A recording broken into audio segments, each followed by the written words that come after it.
So what I want to do here is have a conversation about Ajax. And what I'm hoping is that at the end of all this, you'll have a strong understanding of his character, as well as the role he played in the early life of Deadpool as a villain. Covered in Deadpool Volume 1, issues 14 through 16, Deadpool and Death Annual Number 1, as well as issues 18 and 19, Ajax's first appearance in Marvel Comics initially came as a byproduct of the standard method of comic book storytelling. What I mean here is that for those of you who are currently reading Deadpool, a common trend you may notice is that he doesn't usually have an arch villain. Instead, Wade gets himself involved in a series of escapades, and while a villain may be present, unlike the relationship between the X-Men and Magneto or Captain America and Red Skull, Deadpool does not have a villain all his own. The reason for this is that Wade is designed to break away from the standard traditions of storytelling in comics by breaking the fourth wall, poking fun at the story, or being a parody of other characters. However, in his original publications, this was not the case. Because Deadpool in the 1990s was still coming into his own under the writing of Joe Kelly, a kind of balancing act had to be played in order to ensure that traditional comic book fans didn't run away from the new concept, but new comic book fans could enjoy the comedic style of Kelly. To this end, Ajax was provided as a character that could fill the niche of being Deadpool's arch-nemesis, allowing the comic to fit in with the standard method of storytelling at the time, while simultaneously allowing Kelly to try new things. Coming out of the conclusion of a two-part story in Deadpool issue number 13 called The Drowning Man, at its end, one of Wade's earliest enemies named T-Ray had stabbed him through the heart, leaving him for dead. While issue number 14 would continue on from this and focus largely on Weasel and Blind Owl, Kelly set the stage for the introduction of Ajax by having him visit a character named Jacques. As the story was originally written, the situation seemed to appear out of thin air, with Ajax demanding to know where Deadpool was, and while Jacques was unable to provide an answer, the scenario unfolded revealing that Jacques was previously a participant of the Weapon X project, and Ajax was systematically tracking down those who escaped and killing them. Following this, Ajax's next appearance came in issue number 15, where he visited a man named Todd. Again, as a cameo in the story similar to issue number 14, Todd appeared to have been one of the experiments of Weapon X who had somehow escaped the facility and took to the wilderness of Canada. Setting up a home for himself and practicing his use of handcrafted weapons after learning about the death of Jacques, the death of Todd came off panel, with Ajax simply shown to have ripped his cybernetic arms off. Where issues 16 to 17 would see the trend continue with Ajax killing off surviving members of the Weapon X program during his hunt for Deadpool, at the conclusion of issue number 17 and while apologizing to Blind Owl for locking her and Weasel in a torture room and accidentally forgetting about them, Deadpool was teleported to a mountainside and thrown off by Ajax with the intention of killing him. And so experiencing his own death by leaving his physical body and encountering Mistress Death, after some quips and commenting on Death's cold touch, the story begins to jump back and forth between Wade's conversations with Death and his history with Ajax. Now to sidetrack for a second, if you didn't see yesterday's video on the origins of Weapon X, which you'll find in the description, we had discussed that following Wolverine's escape from the Weapon X facility and into the wilds, because his healing factor made it possible for him to survive the adamantium bonding process, the goal of the Weapon X program became twofold: recapture Wolverine and develop super soldiers using his healing factor. To this end, in the X-Men origin story for Deadpool, Wade had developed cancer and was offered a cure with Weapon X. Taking advantage of the offer, he was provided a more amped up form of Wolverine's healing factor, which cured his cancer, but at the cost of riddling his body with scar tissue, making him hideous. Because the purpose of Weapon X creating super soldiers was to use them as a means to operate as moles in various organizations and governments, with Wade being so physically deformed, he was considered to be a failure and housed within a facility called the Workshop, ran by Imris Kilbrew, with Ajax acting as the head of security. At the outset of the comic and going into his time in the Workshop, Joe Kelly provides us with a scenario where the other members of the facility more or less function freely, but live at the behest of Kilbrew and Ajax. What I mean here is that the inmates are allowed to congregate and socialize, but also have what's referred to as a Deadpool, which was essentially an ongoing bet on how long each of the participants would live. The reason for this was due to the fact that the experiments of Kilbrew were sadistic in nature and usually caused the patients in question to die. In addition to this, an important distinction to make here is that during his time as head of security for Kilbrew, the inmates only knew Ajax as the attendant, but referred to him as the A-Man in short. Another funny little tidbit here for those who caught it was that one of the new arrivals was named R. Hoek, and while Joe Kelly never confirmed it, the running joke was that it stood for Ren Hoek, one of the main characters from Ren and Stimpy. While this isn't wildly important, it does go towards the joking nature of Joe Kelly within his own comics. But having said that, the first appearance of Ajax in the story comes when Wade attempts to commit suicide by shooting himself in the head. Now, for those of you who have never seen any of my videos on Deadpool, something that I want to point out is that his healing factor had not manifested itself yet, meaning that as far as we know, at this point in the story, Wade is mortal and capable of being killed. But because the rules of the workshop forbid the act of murder, Ajax knocks Wade out, after which he takes him to Killbrew's lab. Now, this particular part of the story is extremely important in that it establishes the nature of the workshop and how it relates to Weapon X. What Joe Kelly tells us is that the workshop functions isolated from the goings-on of Weapon X as a whole, and that the heads of the program don't know what's happening. Now, where Killbrew states that the facility is his own private playground of sorts, this is actually a lie, and that the actions of Killbrew would eventually be discovered by Weapon X, and the entire program would eventually be shut down. But the more important thing here is that Killbrew won't let Wade die due to his need for test subjects. Now, this particular bit of information is again important, and the reason why is due to the fact that after his first session and recovering in his cell, Wade is visited by Mistress Death for the very first time. Now, the cool thing about this moment is that Joe Kelly is providing us with some insight into how Mistress Death functions regarding those who are on the cusp of dying. In truth, whenever characters die in Marvel Comics, they usually just pass on, and almost no information is given regarding what happens next. While the afterlife has been depicted various ways, particularly in relation to Jean Grey while she was the Phoenix Force, with the exception of the original Captain Marvel dying of cancer and being escorted to the realm of death by Thanos, Marvel usually leaves it to us to determine how the process is taken. However, in this instance, Joe Kelly simply depicts death as lingering around those who are about to die and appearing in the form of what makes the transition easier. In this instance, Mistress Death appears to Wade as an attractive woman, since this is what Wade desires most. At the same time, the fact that Deadpool can see Mistress Death despite not being dead comes as a surprise, in that this is not supposed to happen.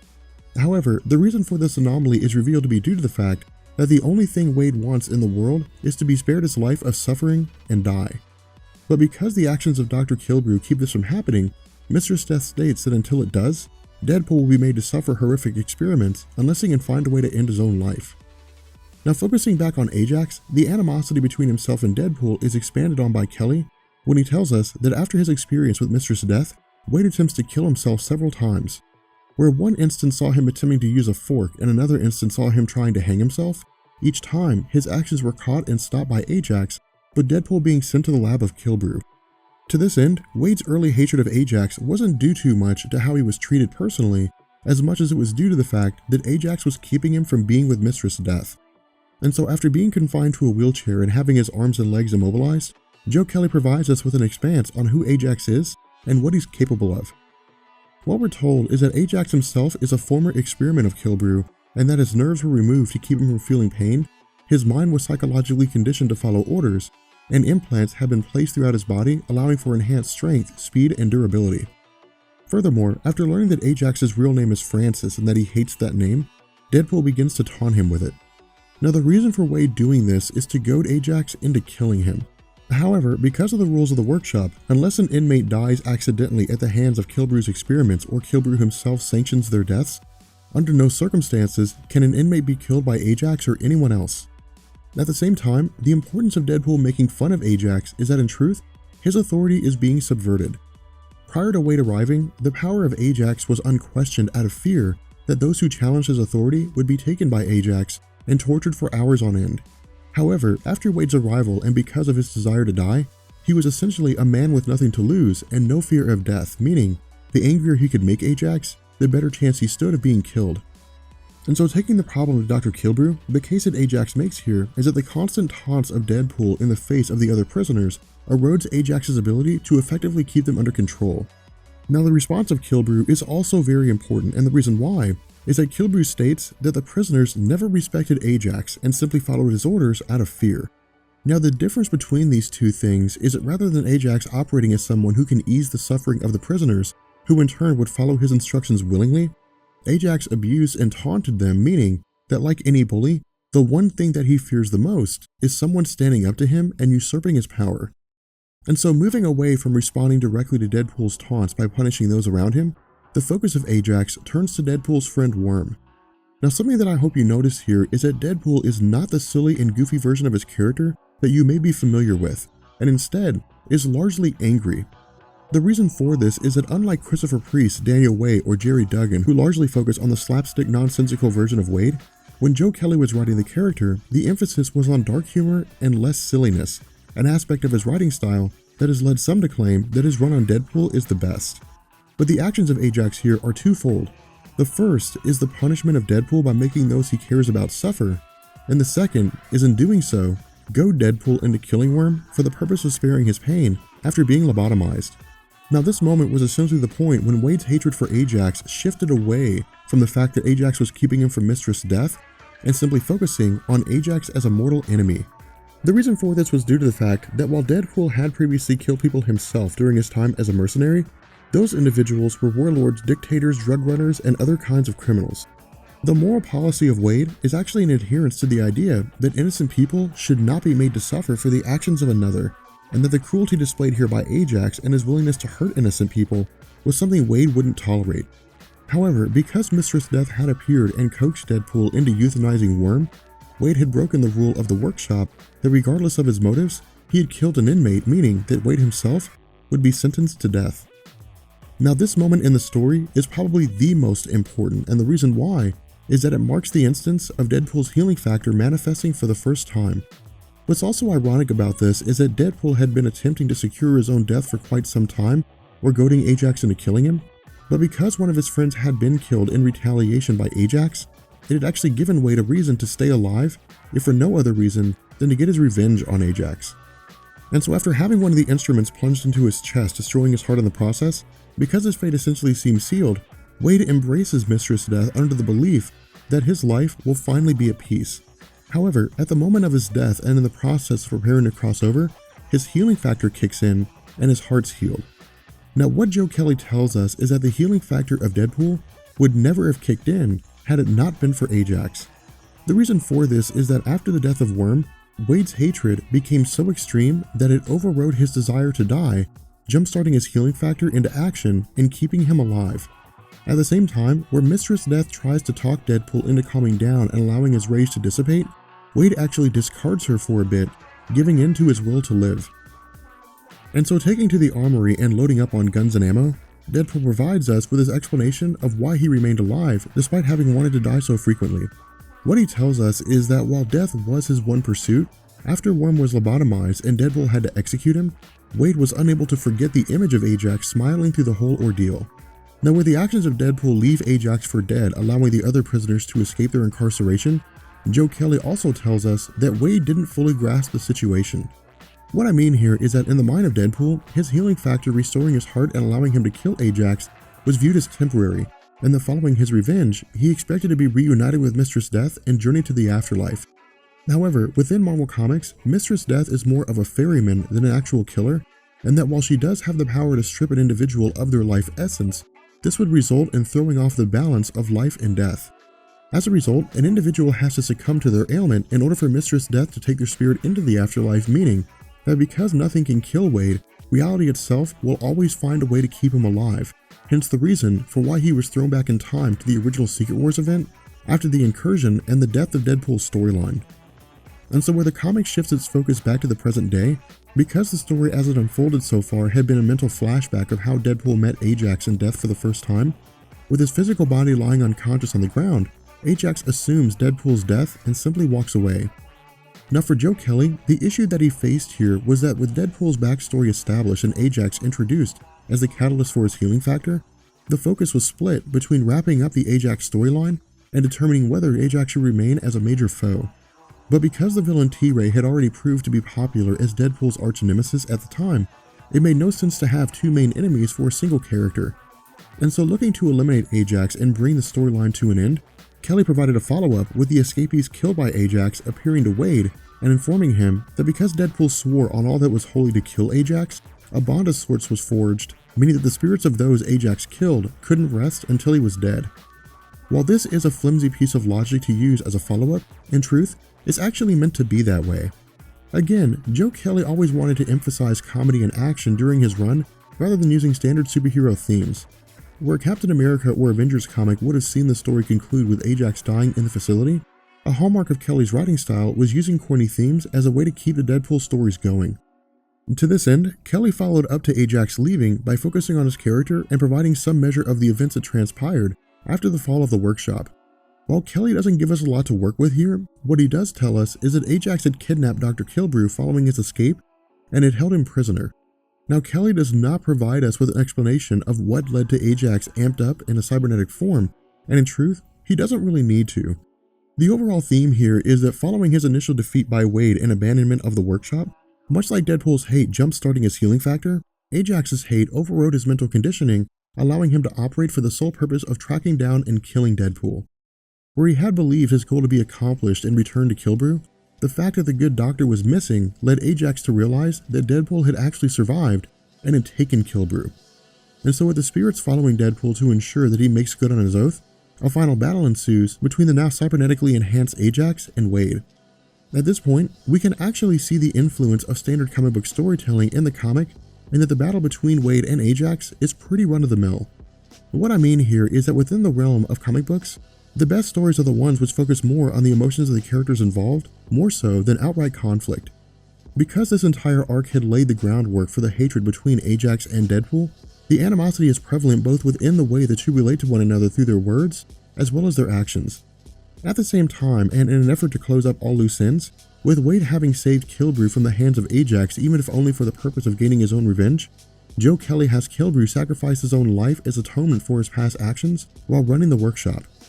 Now this particular bit actually requires us to delve into a little speculation here. Because Kelly didn't tell us exactly what happened between the fall of the workshop and the present moment regarding Killbrew, we can probably assume that when Ajax tracked him down, some method of torture was involved, helping Killbrew to see the error of his ways. On the other hand, it is entirely possible that he simply came to this recognition of his own accord and looked to make amends. But regardless of how he came to this realization, Killbrew acts by setting a jerry can on fire using a flare, attempting to burn Ajax alive. However, because of Ajax's physical enhancements, specifically his durability and inability to feel pain, the scenario turns into a kind of Frankenstein's monster situation, and that Killbrew is killed by the very creature that he created. At this point, the story takes an interesting turn, with Kelly focusing more on the intelligence of Wade rather than his healing factor. With a final battle between Ajax and Deadpool left Ajax injured on a physical level, it would stand to reason that this physical appearance functions along the line of cybernetic enhancements to modify his already formidable strength. Using this piece of knowledge and with circuits exposed on the legs of Ajax, Deadpool plays possum, allowing Ajax to tackle him, sending them both plunging into the water below. Now while this is small, it's also one of the hallmarks of Kelly's run on Deadpool, where writers like Daniel Way and Jerry Duggan do incorporate these elements into the most recent versions of Wade. The intelligence he displays during modern-day fights comes across more akin to happenstance or sheer luck, instead of intelligence. Under Kelly's time as writer, however, he was never afraid to shy away from the idea that Deadpool was smarter than the average bear. Because of this, Deadpool was well-rounded as a highly capable and intelligent fighter who had a personal moral code and a healing factor. And so because the cybernetic suit of Ajax is essentially short-circuited, but is also more of a hindrance than a help due to its weight, Deadpool uses this to his advantage, snapping Ajax's neck in the process, essentially killing him for good. Now following this, the character of Ajax did make appearances in Cable and Deadpool number 45, Deadpool Core number 1, and Deadpool Team Up number 1. But these appearances came in the form of flashbacks designed to reacquaint new readers with Deadpool's history, or simply came out of a moment when you focus on the memory of Ajax. In truth, Ajax's first appearance in Marvel Comics following his death came with Deadpool vs. Thanos number 2 and number 3, and while I have covered this full event here on my channel, which you can find in the description, the overall theme here was that Ajax had essentially snuck out of hell in an effort to kill Wade. While this would prove unsuccessful and that Thanos would blow him out of an airlock and send him back to hell again, this bit of an inclusion was really just an effort by writer Tom Seeley to pay homage to the history of Deadpool by focusing on one of his earliest foes. With that being said, we're going to bring this video to an end. I hope you guys enjoyed it. If you did, let me know, and I will catch you guys later. Peace.